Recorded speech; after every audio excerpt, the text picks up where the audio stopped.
आज देश digital governance को एक नया आयाम दे रहा है।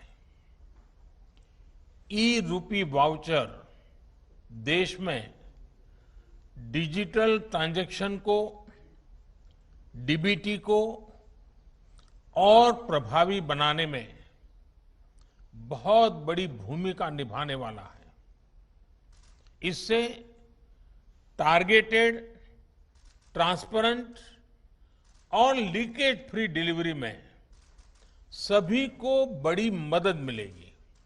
ई रूपी एक तरह से पर्सन के साथ साथ पर्पज स्पेसिफिक भी है।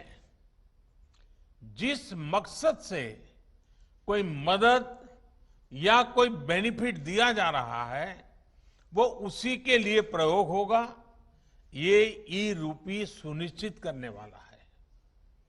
कोई अब अगर चाहेगा कि वो वृद्धाश्रम में 20 नए बेड लगवाना चाहता है तो ई रूपी वाउचर उसकी मदद करेगा। कोई किसी क्षेत्र में 50 गरीबों के लिए भोजन की व्यवस्था करना चाहता है तो ई रूपी वाउचर उसकी मदद करेगा।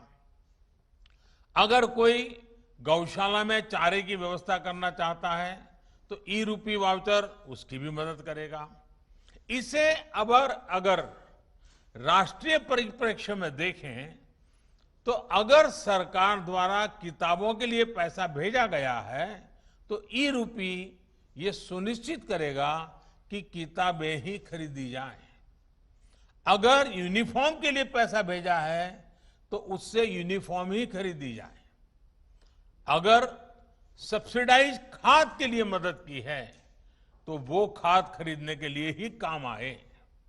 गर्भवती महिलाओं के लिए दिए गए कैश से सिर्फ पोषक आहार ही खरीदा जा सके, यानी पैसा देने के बाद हम उसका जो इस्तेमाल चाहते हैं ई रूपी वाउचर उसे सिद्ध करेगा।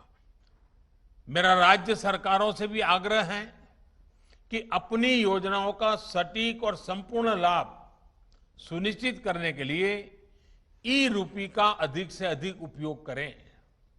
मुझे विश्वास है कि हम सभी की ऐसी ही सार्थक साझेदारी एक ईमानदार और पारदर्शी व्यवस्था के निर्माण को और गति देगी।